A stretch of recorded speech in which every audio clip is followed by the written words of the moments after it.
and good day. My name is Jürgen Steinmetz from eTurboNews, and this is a breaking news update. For more news updates and shows, please go to youtube.com/travel news group. youtube.com/travel news group. Here's our update. IATA urges Asia Pacific to accelerate its aviation recovery sustainably. The International Air Transport Association (IATA) has urged Asia-Pacific states to further ease border measures to accelerate the region's recovery from COVID-19. Asia-Pacific is playing catch-up on restarting travel after COVID-19, but there is growing momentum with governments lifting many travel restrictions. The demand for people to travel is clear. As soon as measures are relaxed, there is an immediate positive reaction from travelers. So, it is critical that all stakeholders, including governments, are well prepared for the restart. We cannot delay. Jobs are at stake and people want to travel, said Willie Walsh, IATA's Director General, in his keynote address at the Chani Aviation Summit. The Asia-Pacific region's international passenger demand for March reached 17% of pre-COVID levels, after having hovered at below 10% for most of the last 2 years. This is far below the global trend where markets have recovered to 60% of pre-crisis levels. The lag is because of government restrictions. The sooner they are lifted, the sooner we will see a recovery in the region's travel and tourism sector, and all the economic benefits that will bring, said Walsh.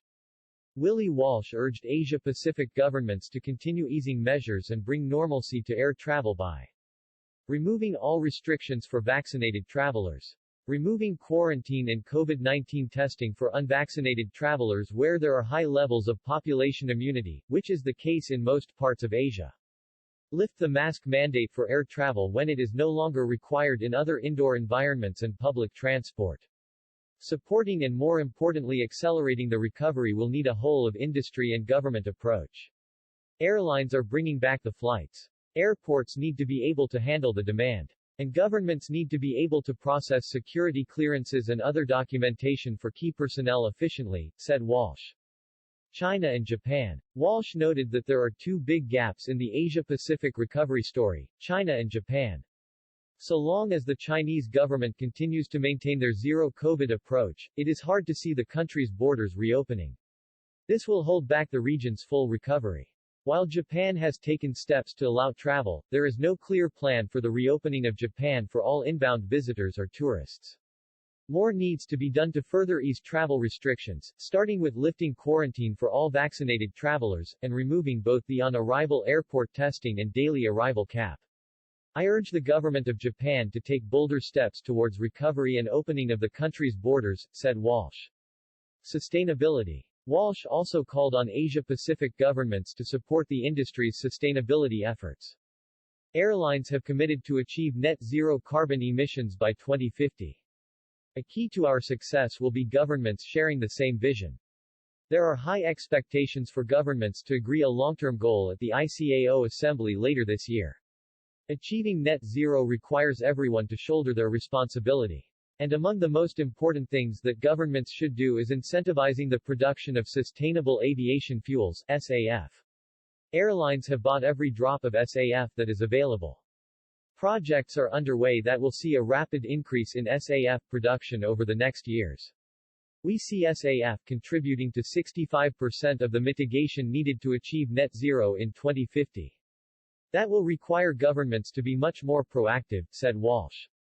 Walsh acknowledged that there have been positive developments in Asia-Pacific. Japan has committed considerable funds for green aviation initiatives. New Zealand and Singapore have agreed to cooperate on green flights. Singapore's Cross-Industry International Advisory Panel on a Sustainable Aviation Air Hub is a positive example for other states to adopt, said Walsh.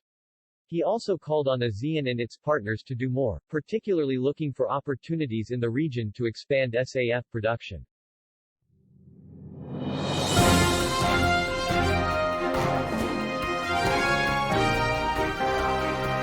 Thank you for listening to our news update. There's more on youtube.com/travel news group, or you can read us, of course, in going to our news portal at eTurboNews.com or travelnews.online.